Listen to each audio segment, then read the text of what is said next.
The fluorescent lights hum in the underground bunkers beneath Tokyo's Imperial General Headquarters.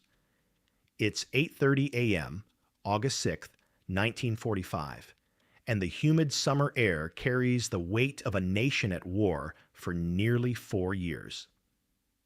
Staff officers in sweat-stained khaki uniforms bend over communication boards, plotting pins on massive wall maps that show the shrinking perimeter of the Japanese Empire. General Anami, Japan's war minister, strides through the corridors with the bearing of a career soldier who has never known defeat. At 58, his weathered face carries the confidence of a man who believes absolutely in Japan's divine destiny.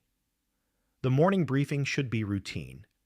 Overnight reports from garrison commanders across the home islands, updates on the massive Ketsugo defense preparations designed to make any American invasion so costly that the enemy would sue for peace. But something is wrong. The communication board for the Chugoku military district shows nothing. No morning reports from Hiroshima's 2nd General Army headquarters. No updates from the 400,000 civilians and military personnel in Japan's 8th largest city. The operators twist their radio dials, hearing only static where there should be the familiar crackle of field reports.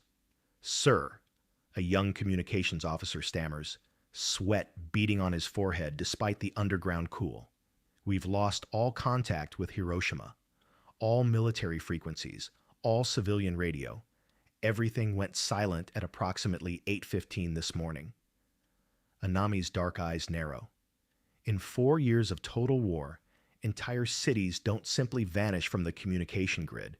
Not cities with major military headquarters. Not cities that were, just hours ago, reporting normal defensive preparations. What force on earth could instantly silence 340,000 people? You have to understand the mindset of these 6 men who controlled Japan's fate in August 1945.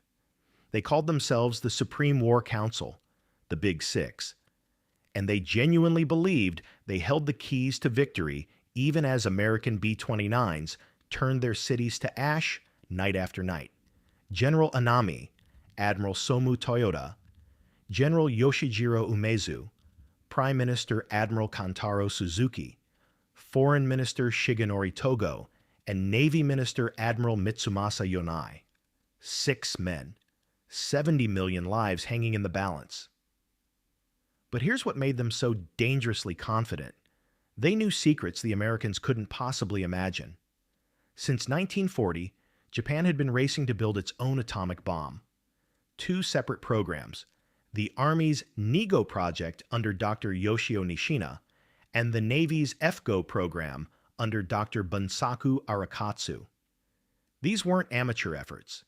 Nishina was one of the world's leading nuclear physicists, a man who had worked with Niels Bohr in Copenhagen, who understood the theoretical foundations of atomic fission better than almost anyone alive. And that knowledge had taught him something crucial. Building atomic bombs was virtually impossible. The uranium enrichment alone required industrial facilities beyond imagination. Massive electromagnetic separation plants, thousands of tons of uranium ore, electrical power consumption that would drain entire regions.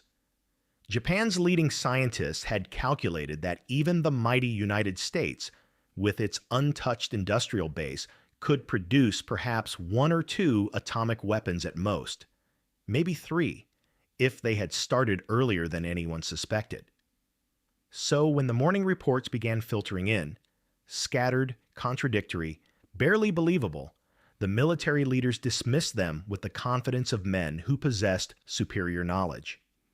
A small number of B-29s attacked Hiroshima with a new type bomb, read the first coherent report from a reconnaissance plane. Considerable damage observed. Admiral Toyoda, chief of the Naval General Staff, barely looked up from his strategic maps. Considerable damage from a few bombers. He had survived the massive B-29 raids that had already destroyed 42 major Japanese cities. Probably a concentrated incendiary attack. The Americans are getting more efficient. But as the hours passed, the reports grew stranger. Train schedules to Hiroshima had been indefinitely suspended. Military communications remained completely severed. Most unsettling of all, a weather reconnaissance plane reported seeing something unprecedented: a mushroom-shaped cloud rising nearly 40,000 feet into the sky.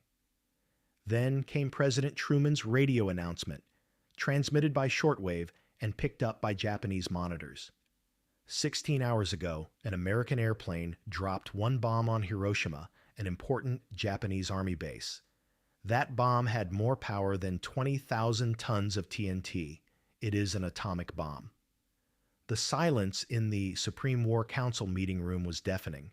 General Anami finally spoke, his voice carrying the studied calm of a career military officer. The Americans are engaged in psychological warfare.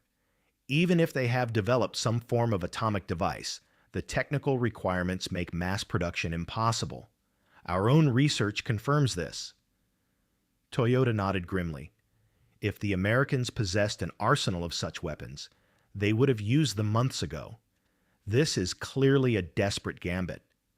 Perhaps their only such device. What they couldn't know was that their scientific expertise had become their greatest weakness. Their atomic research had taught them exactly how difficult the task was, but it had also blinded them to American industrial capabilities they couldn't fathom. The Manhattan Project had employed 130,000 workers across multiple states, consumed more electricity than entire nations, and represented the largest secret industrial undertaking in human history. The Japanese military leaders were making decisions based on what they knew was possible, but they were fighting an enemy that had redefined the possible itself. As August 6th turned to August 7th, as the first horrifying details began arriving from investigation teams rushing toward Hiroshima's ruins, these 6 men clung to their certainty with the desperation of drowning sailors grasping debris. They had no idea that their entire world was about to change forever. What happened next would shatter not just their military strategy, but their fundamental understanding of warfare itself. Dr. Yoshio Nishina had seen the theoretical calculations. He understood better than almost any human being alive what an atomic bomb could do in theory. But theory and reality are separated by a chasm that can only be crossed through direct experience. And on August 7th, 1945, Nishina crossed that chasm. The train journey from Tokyo to the ruins of Hiroshima took 11 hours through a landscape that seemed increasingly surreal. For miles before reaching the city, Nishina could see trees stripped of leaves, telephone poles snapped like matchsticks, and a strange, acrid smell that burned his nostrils. Then the train stopped. The tracks ahead had been twisted into impossible spirals by forces that defied comprehension. Nishina walked the final 5 miles into what had been Hiroshima. Nothing, absolutely nothing, had prepared him for what he found. Buildings hadn't just collapsed, they had been vaporized.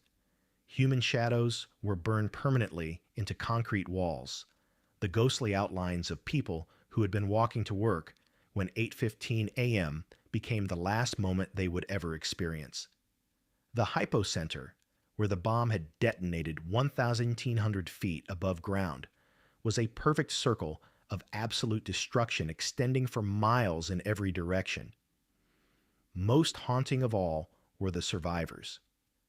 Nishina, a man who had dedicated his life to the pursuit of scientific knowledge, found himself face to face with radiation sickness, a phenomenon that existed only in theoretical physics papers until that moment. Victims whose skin was literally falling off their bodies, people vomiting blood, hair falling out in clumps, the walking dead stumbling through ruins that looked like the surface of an alien planet.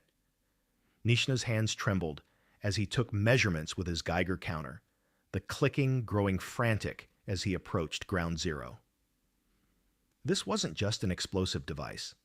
This was the fundamental forces of the universe unleashed on a human city. everything he thought he knew about the limits of atomic weapons had been utterly, catastrophically wrong. Meanwhile, in Tokyo, the Supreme War Council was about to receive news that would make Hiroshima seem like a mere prelude. At 11:02 a.m. on August 9th, as the Big Six were finally meeting to discuss the Hiroshima reports, an aide burst into the conference room with a message that drained the color from every face present. Nagasaki has been attacked with another atomic bomb. The room fell silent, except for the sound of Admiral Toyoda's pen clattering to the mahogany table. Another bomb. Just 3 days later. In that moment, every assumption the Japanese military leadership had clung to disintegrated like paper in flames. If the Americans had 2 atomic bombs, they could have 3, or 10, or 100. The entire foundation of Japan's defensive strategy, bleed the Americans so severely during the invasion that they would negotiate, had just become meaningless. Why would America invade when they could simply erase Japanese cities from existence one by one until nothing remained but radioactive wasteland? But even faced with this apocalyptic reality, General Anami couldn't surrender his vision of honorable death over dishonored survival. Would it not be wondrous, he asked, his voice carrying an eerie poetry, for this whole nation to be destroyed like a beautiful flower? The other council members stared at him in stunned silence. Here was a man so committed to the warrior's code that he would choose national extinction over national surrender. In his mind, there was something pure, something aesthetically perfect, about Japan disappearing in atomic fire rather than bowing before foreign occupiers. But reality was about to intrude in the most devastating way possible. On August 10th, the Japanese military captured an American fighter pilot named Marcus McDilda, shot down 2 days after Hiroshima. Under interrogation, which included torture, McDilda provided information that would finally shatter the Japanese military's resistance. The problem was, McDilda knew absolutely nothing about atomic bombs. He was a conventional fighter pilot who had never been briefed on nuclear weapons. But faced with torture and desperate to survive, he told his captors what he thought they wanted to hear, embellishing every detail he could imagine. The Americans, McDilda claimed, had over 100 atomic bombs. They could drop 3 per day. Tokyo would be next, followed by Kyoto, then Osaka. Every major Japanese city would be obliterated within weeks. None of this was true. In reality, the United States had exactly 0 atomic bombs remaining. The next weapon wouldn't be ready until late August, and production was painfully slow. But McDilda's desperate lies contained just enough technical-sounding detail to be believable to interrogators who were grasping for any information about this incomprehensible new weapon. When McDilda's fabricated intelligence reached the Supreme War Council, it landed like a final, crushing blow. War Minister Anami, the man who had spoken so poetically about national destruction, stood before his colleagues with the weight of absolute defeat in his voice. 1 atomic bomb, he read from the interrogation report, could destroy 6 square miles, equivalent to 2,000 B-29s each, armed with 300 conventional bombs. The Americans appear to have 100 atomic bombs. They could drop 3 per day. The next target might well be Tokyo. The room was silent, except for the sound of Admiral Suzuki's labored breathing. These men had commanded millions of soldiers, had orchestrated campaigns across the Pacific, had never known defeat. But they were facing a weapon that made their military expertise as obsolete as samurai swords in the age of machine guns. Still, incredibly, they remained deadlocked. 3 votes for surrender, 3 votes to continue fighting even against atomic annihilation. It would take an intervention unprecedented in Japanese history to break the stalemate. Just before midnight on August 9, 1945, something happened that hadn't occurred in over 1,000 years of Japanese history. Emperor Hirohito, the living god who traditionally remained above earthly decisions, entered a conference room and personally broke a government deadlock. The scene was unprecedented and surreal. The 6 members of the Supreme War Council, along with Baron Kichiro Hiranuma, knelt in formal positions around a polished table.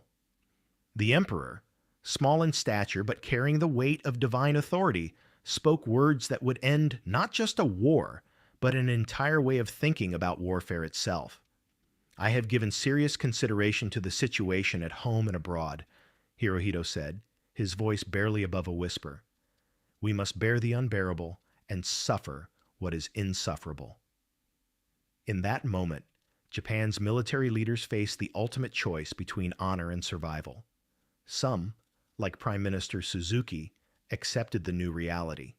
Others, like General Anami, chose a different path. On August 15th, hours before the emperor's surrender broadcast, Anami performed ritual seppuku in his home.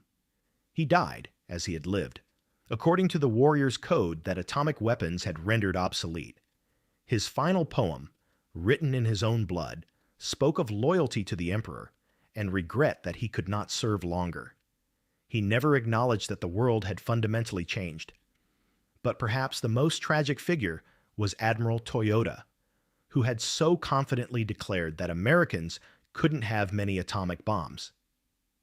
After the war, when the full scope of the Manhattan Project was revealed, when he learned that American industrial capacity had accomplished what Japanese scientists considered impossible, Toyota reportedly spent hours staring at photographs of Hiroshima and Nagasaki in complete silence. The atomic bombings didn't just end World War II. They marked the end of an entire military philosophy based on honor, sacrifice, and conventional warfare. Modern military planners study this story not just as history, but as a warning about the dangers of cognitive blindness in leadership. How expertise can become a prison. How professional knowledge can prevent leaders from recognizing revolutionary changes. Today, as we face our own technological revolutions, artificial intelligence, cyber warfare, space-based weapons, the story of Japan's military leadership in August 1945 remains painfully relevant.